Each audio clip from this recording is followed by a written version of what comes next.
Assalamualaikum warahmatullahi wabarakatuh. Kawan-kawan sekalian, saya berkesempatan untuk berkunjung ke rumah Pak Dr. Rusdi Zakaria. Di rumahnya agak sepi karena anak-anaknya tentu tidak di sini. Di sini rumah Pak Rusdi pada saat ini.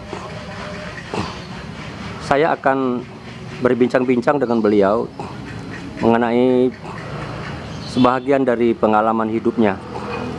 Hari ini saya akan banyak bicara tentang sekolah ke luar negeri.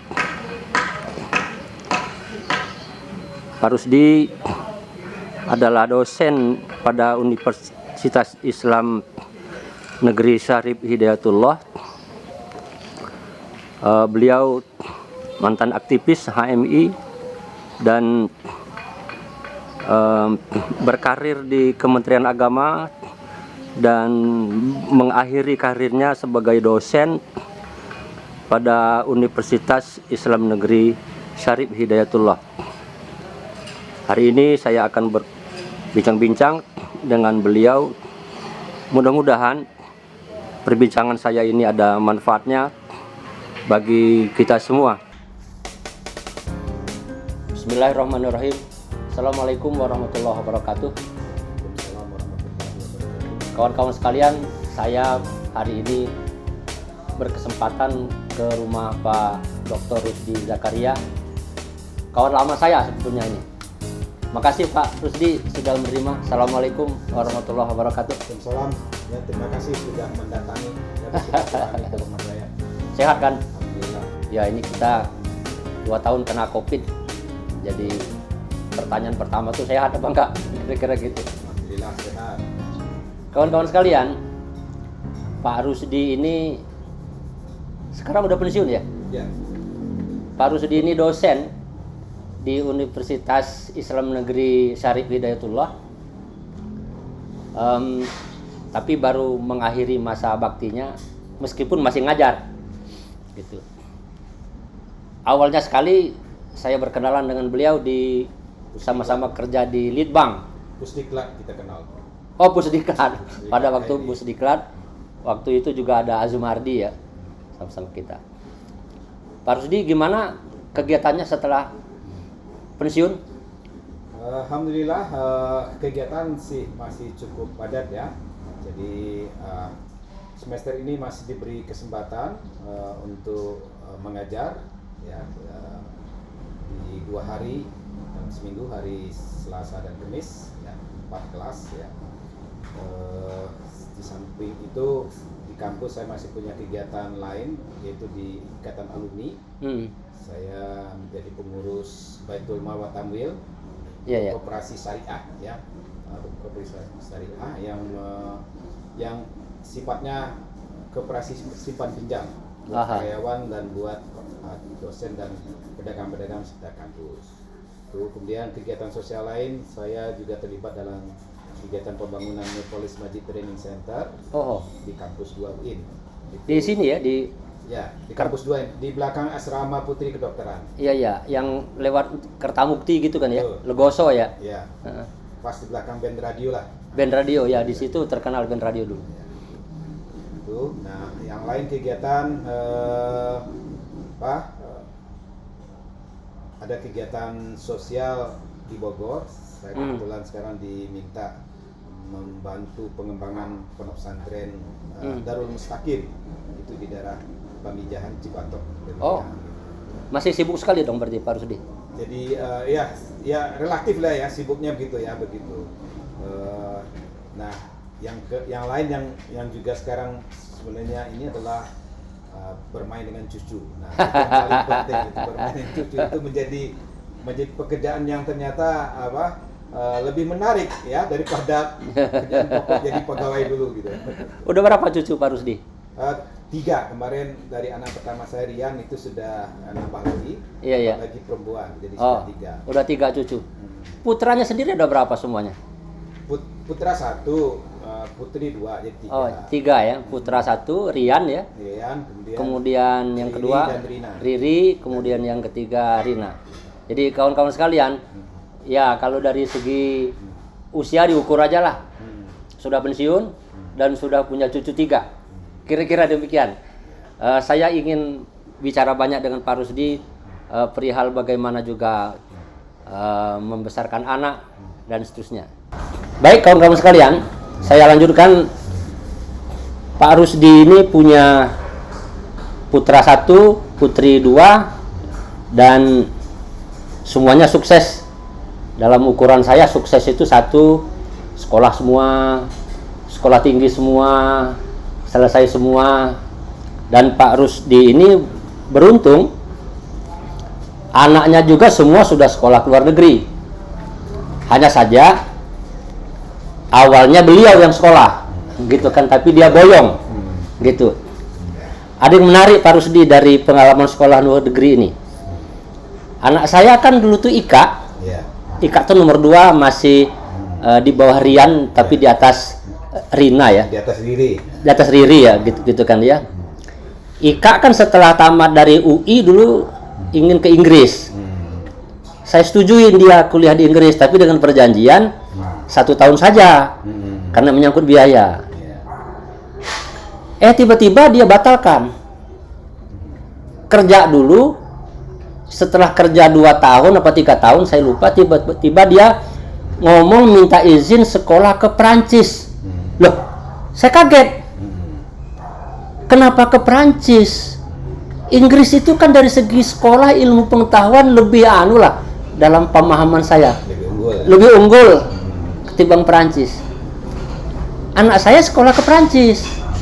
Dia belajar bahasa Perancis, lalu berangkat ke Perancis, gitu kan ya. Nah, sebetulnya jauh sebelum IKA ke Perancis, Anda juga bagi saya itu pertanyaan besar. Anda sekolahnya kemana? New Zealand. Ke New Zealand. Selandia Baru, ke New Zealand. New Zealand sekarang ini udah terkenal sekarang kalau New Zealand ya, negara yang paling safe ya untuk COVID umpamanya gitu kan. Tapi Anda dulu belum paham ya waktu itu. Pak Rusdi, kenapa tidak ke Eropa, ke Amerika, atau ke Australia yang dekat? Sekolahnya ke New Zealand. Itu ceritanya gimana? Pertimbangan. Kalau mau diceritakan itu panjang. Saya akan singkat saja. Gitu. Ya, yang paling penting sebenarnya mimpinya sebenarnya tidak ke New Zealand awalnya. Mimpinya ke Amerika. Saya ikut OTO Bappenas. Atau ke Inggris ya, atau ke Australia lewat ikut program Colombo Plan. Tapi nasibnya beberapa kali ikut tes OTO dan Colombo Plan itu gagal terus. Nah, takdirnya rupanya itu harus lewat negara, lewat kementerian. Beasiswa ya? Ya, beasiswa dari Kementerian Agama. Nah, dilalah ada senior ya, Pak Mujahid ya, saya sebut saja Pak Mujahid yang jadi Pimpro JSCP waktu itu. Nah, itu menawarkan sambil bercanda awalnya sih, Anda masih punya keinginan untuk belajar keluar nggak? Karena dia tahu saya ikut tes OTO Bappenas gitu ya. Ya maulah, saya bilang begitu. Terus langsung dia tembak, TOEFL Anda berapa? Wah, TOEFL saya masih di bawah 500.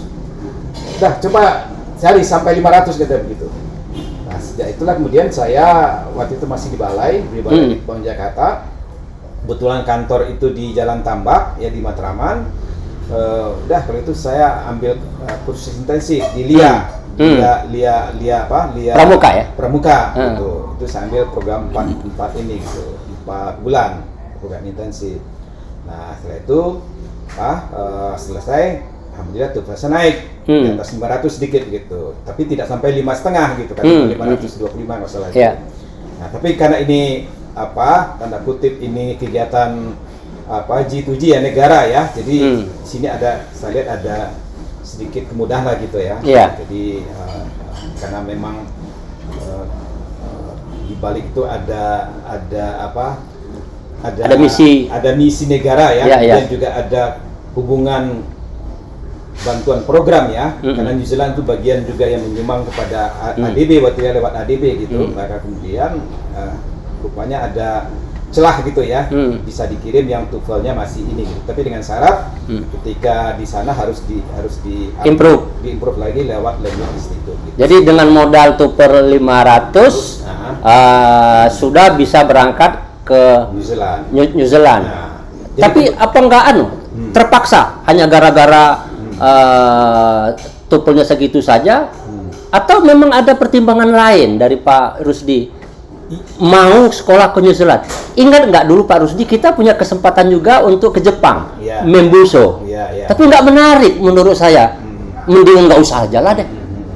Nah, Pak Rusdi dulu gimana?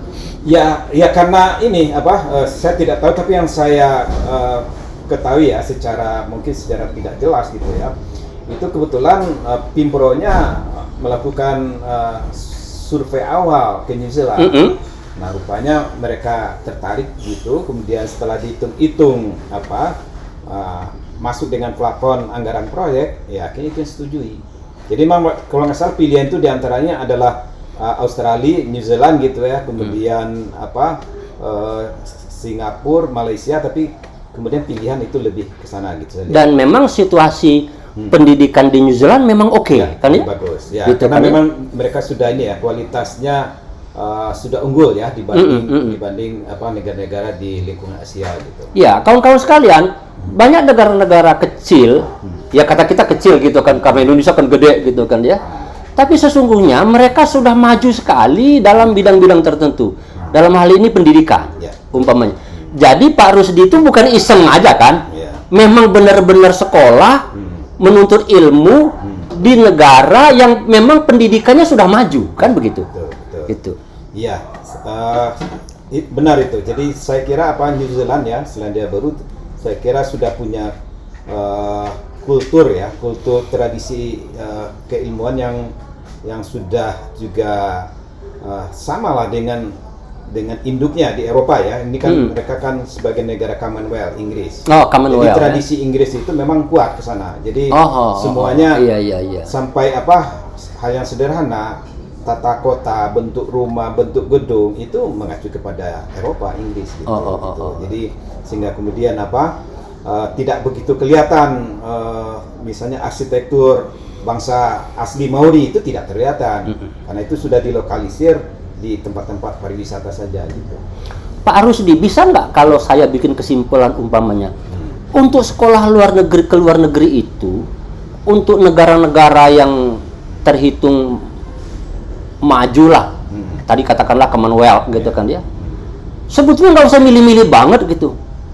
Ambil saja salah satu negaranya itu, insya Allah bagus ya. Tuh, saya setuju itu. Jadi satu pengalaman awal yang mendasar yang saya dapati begitu.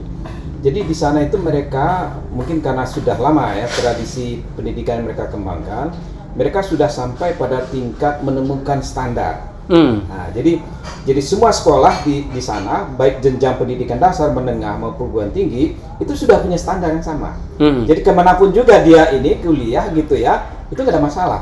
Maksudnya kemana saja di negara yang bersangkutan? Jadi itu sudah dosen itu bisa pindah ini mobilitas. Gitu. Artinya nggak kayak kita gitu. Kalau sekolah di Jakarta dengan di Palembang beda.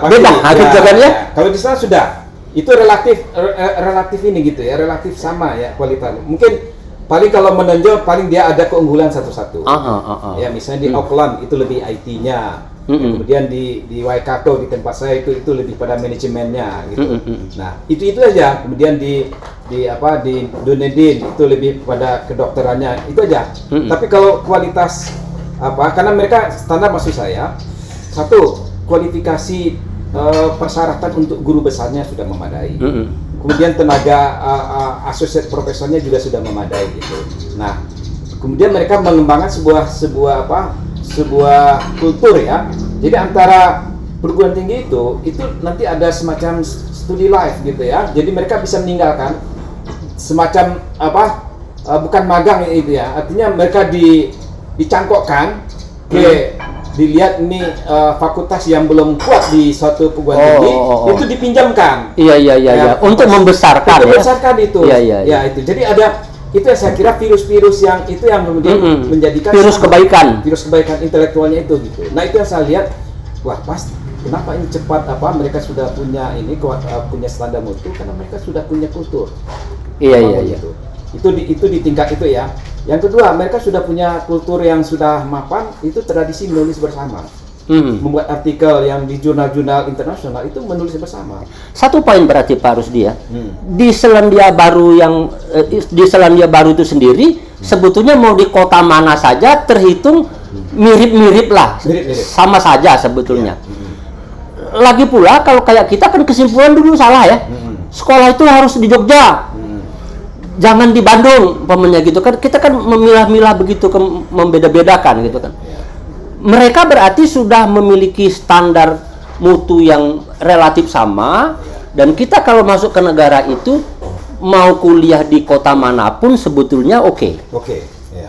Dan sekaligus benar nggak Pak Rusdi setelah kita lalui sekarang, termasuk juga dulu kan pengennya sekolahnya harus ke Amerika. Kalau nggak ke Amerika mending nggak usah sekolah lah gitu kan ya. Atau sekolahnya harus ke Jerman yang teknologi banyak. Kalau nggak ke Jerman nggak deh gitu kan ya. Kalau mau sekolah mode harus ke Prancis, ke Paris. Sebetulnya anggapan seperti itu tidak begitu benar ya. Ya tidak begitu relevan, apalagi dengan perkembangan teknologi ya. Kebetulan ketika saya berangkat pertama tahun 96 itu internet sudah masuk. Nah, jadi mereka sudah ini ya punya akses. Jadi kuliah itu saya bisa mengakses misalnya referensi itu tidak perlu ke kampus, dari rumah saya sudah bisa mengakses gitu. Karena jaringan mereka kuat sekali gitu. Gitu. Nah, artinya itu tahun 96 mereka sudah cukup familiar ya dengan internet gitu. Ya. Kemudian ketika kita meminjam buku di perpustakaan, itu yang kedua ya. Unsur yang kedua yang sangat saya rindukan gitu. Di sana itu ketika kita mencari buku referensi tidak ada di perpustakaan kampus kita, itu akan dipinjamkan ke perpustakaan lain di kampus yang lain. Dan itu menunggu hitungan ini saja, hari aja, besok sudah bisa dikirim gitu. Iya. Dahsyat sekali gitu. Nah, kita di Indonesia sebelah UI sendiri, Gajah Mada sendiri tidak. Meskipun sekarang internet di Indonesia itu relatif sudah maju sebetulnya, kayak itu kan ya. Nah, kawan-kawan sekalian, jadi kalau sekolah ke luar negeri itu atau melanjutkan kuliah ke universitas di negara-negara lain, umpamanya itu, sebetulnya kita nggak usah terlalu pilih-pilih, gitu kan ya. Sebetulnya mereka di negara-negara maju itu sudah mempunyai standar kualitas yang sangat memadai, gitu. Dan kita jauh ketinggalan. Dan apapun yang kita ingin dapatkan ilmu di sana itu mereka sudah siapkan. Kurang lebih begitu kan ya. Betul. Anak muda jangan punya pikiran pilih pengen situ, pengen sini. Yang penting ada kesempatan kemanapun jalani. Tapi Pak Rusdi, kita kan hidup itu kan tidak hanya dengan ilmu Pak Rusdi. Oke, kalau ilmu dapat di universitas Pak Rusdi dulu tuh di Auckland. Waikato itu 100 km di selatan Auckland. Waikato University. Oke, ilmu dapat. Tapi yang lain gimana? Di sana itu kan sepi Pak Rusdi. Katanya banyakkan domba. Ya ini ya sepi. Kalau sepi itu relatif saya bilang begitu ya. Karena kalau secara umum betul jumlah penduduknya hanya ketika saya datang hanya 3,9 juta ya, hampir 4 juta gitu. Sedangkan dombanya 24 juta gitu. Nah, itu ya. Nah, sapinya mungkin sekitar mendekati itu juga begitu. Nah, betul ya, kalau kita pergi ke pedesaan memang terlihat agak sunyi begitu ya. Tapi kalau di kota-kota mereka, karena sistem perkotaannya seperti di Eropa gitu. Jadi kota-kota dia itu komunal-komunal itu sudah terbentuk dalam kota-kota yang sudah relatif maju begitu ya. Jadi suasananya sudah modern. Jadi artinya kalau kita ingin mendapatkan pengalaman lain selain menuntut ilmu, mereka juga oke banget gitu kan ya. Kita mendapatkan bagaimana suasana perkotaannya, bagaimana sosial mereka, bagaimana kultur mereka. Mau yang ke lebih pedesaan, kalau Selandia Baru kan terkenal peternakan. Bukan, maksud saya selain peternakan pemandangannya. Pemandangannya gitu kan. Nah, artinya kita juga bisa mendapatkan nilai tambah dari sekedar mendapatkan ilmu gitu kan ya. Dimanapun di luar negeri, jangankan di luar negeri, saya saja dari Sumatera sekolah ke Jawa saja kita sudah dapatkan wawasan yang sangat luas gitu kan ya. Apa saja yang bisa Pak Rusdi identifikasi yang Bapak dapatkan selain dari kampus, gitu selama di Selandia Baru. Ya, kalau satu saya lihat di Selandia Baru ya, mungkin berbeda sedikit dengan di Australia yang saya amati gitu ya. Karena imigran yang masuk ke Selandia Baru itu bukan kriminal awalnya. Jadi mereka memang orang-orang yang lebih terdidik, ya, dibanding Australia dulu. Oleh karena itu perlakuan mereka juga kepada bangsa asli Maori itu lebih moderat. Ya, jadi mereka tidak menghabisi ini dan tidak menekan ini gitu. Jadi ada pola pikir yang dikembangkan oleh ini orang New Zealand itu kepada masyarakat asli itu mau berbagi gitu. Mungkin itu akarnya sehingga sekarang itu di Selandia Baru itu pergaulan sesama warga itu dengan etnisitas yang sangat berbeda bagus sekali ya. Lumayan bagus gitu ya. Jadi mereka tidak ini ya, bahkan mereka melihat imigran itu menjadi aset. Nah, jadi makanya di zaman yang saya tahu ketika saya di sana itu ada teman-teman kita yang dari Cina begitu ya. Waktu itu ada peristiwa Hong Kong gitu ya. Itu imigran itu silakan masuk, welcome. Mereka menyambut gitu ya. Karena mereka melihat imigran Hong Kong yang tidak betah di Hong Kong itu banyak ke New Zealand, itu menjadi aset karena dia akan investasi. Iya. Nah, ketika dia investasi ini akan membuat akselerasi pembangunan di New Zealand. Nah, itu jadi mereka berpikirnya cukup maju ya. Jadi tidak dilihat sebagai ancaman. Kita tidak cukup mengandalkan diri kita sendiri untuk menjadi lebih maju. Betul. Gitu kan dia. Mereka sudah memahami itu dan menerapkannya dengan baik. Dan di lapangan saya amati gitu ya. Misalnya tenaga-tenaga middle untuk ini ya, teller di bank, kemudian perawat, dokter gitu, itu mereka ada yang dari India, ada dari Pakistan begitu ya, ada yang dari Irak juga, Afghanistan gitu ya. Jadi mereka terbuka gitu. Dan kebetulan di kota saya itu ketika saya di sana itu menerima refugee dari Somalia 500 keluarga. 500 itu bentuk keterbukaan. 500 Iya. 500 orang ya. Iya. Nah, ini kan keterbukaannya dan mereka cukup mau menerima gitu ya. Jadi tidak ada resistensi terhadap itu. Iya. Ya, kawan-kawan, ini sebuah pelajaran menarik ya. Di kita ini di Indonesia ya, saya tidak perlu nunjuk tempat mana gitu. Kita kan masih mengembangkan sikap kalau bukan orang kampung situ ya nggak boleh partisipasi kira-kira gitu kan ya. Partisipasi dalam bentuk di struktur pemerintahan, pokoknya mau jadi lurah, mau jadi camat gitu. Oh, dia bukan orang sana, orang lain gitu kan. Kalau di Sumatera itu, wah dia orang Jawa gitu kan ya, nggak boleh. Nah, sikap seperti itu yang menghambat kemajuan dia. Mereka dengan jumlah penduduk yang sedikit tapi bisa maju karena seluruh warga itu ya masing-masing mengkontribusi. Betul. Gitu kan ya? Gitu. Jadi walaupun mungkin sedikit ada sedikit itu perhitungan komersialnya kebijakan itu ya. Misalnya seorang yang ingin jadi, kalau sana itu kalau mau jadi penduduk itu permanent resident ya, menjadi penduduk itu dia harus invest. Ya, di zaman saya itu $200,000 gitu. Nah, ini kan bayangkan saja kalau ada 1.000 orang yang ingin jadi itu kan sebuah investasi besar gitu ya, yang bisa menghidupkan ini ekonomi masyarakat ya. Karena di New Zealand itu penghasilan negara itu kan sebenarnya agak terbatas ya. Itu hanya dari susu dan daging. Daging gitu. Susu, daging, keju itu kan gitu. Nah, yang lain kan tidak, potensi yang lain kan tidak terlihat. Nah, potensi yang lain itu adalah pariwisata ya, karena keindahan alamnya gitu. Nah, untuk yang lain mereka butuh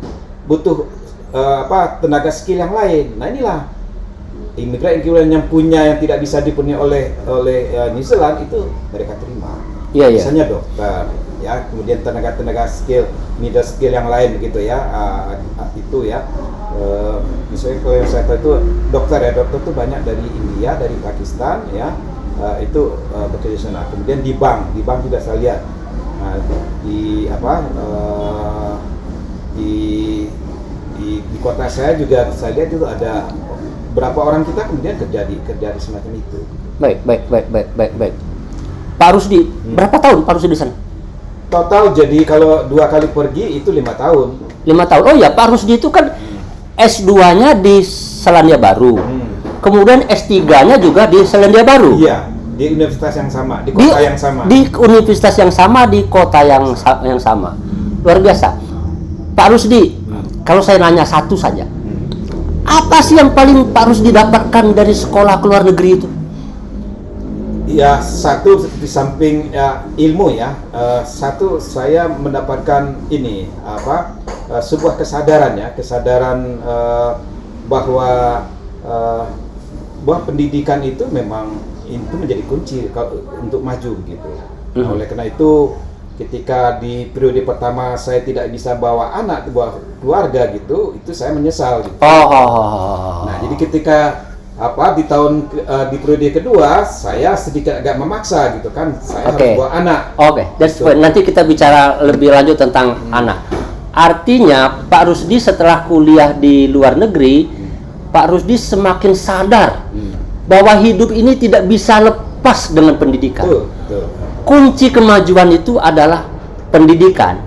Pendidikan itu bukan sekedar instrumen untuk mobilitas vertikal umpamanya, lalu kemudian wah saya udah sekolah tamatan universitas ternama, bukan sekadar itu, tapi kesadaran dan kemudian yang dibuka melahirkan sebuah wawasan yang luas gitu ya, sehingga kita membentuk diri kita dan kemudian juga anak-anak kita yang kita sekolahkan itu punya wawasan yang lebih terbuka.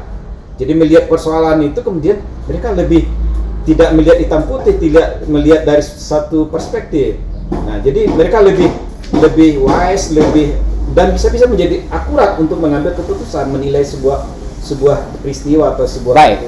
Kawan-kawan sekalian, Pak Rusdi ini S2-nya di Selandia Baru, kemudian S3-nya lanjutkan di universitas yang sama.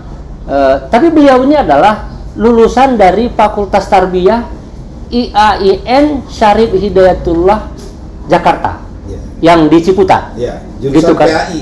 Jurusan Pendidikan Agama Islam. Jadi kawan-kawan dari IAIN gitu kan ya, bisa sampai mencicipi atau menikmati kemajuan pendidikan di luar negeri dengan semangat modal kesungguhan yang dia miliki. Dan Pak Rusdi, satu hal yang saya dapatkan, dia lagu tidak bisa tidak, anak saya juga harus begitu. Kawan-kawan, demikianlah perbincangan saya dengan Pak Rusdi Zakaria. Mudah-mudahan perbincangan ini bisa bermanfaat baik untuk kita maupun anak-anak kita atau siapapun yang merencanakan atau berminat atau tertarik untuk melanjutkan kuliah, melanjutkan sekolah ke luar negeri. Nantikan perbincangan saya berikutnya dengan beliau pada kesempatan yang lain. Terima kasih. Wassalamualaikum warahmatullahi wabarakatuh.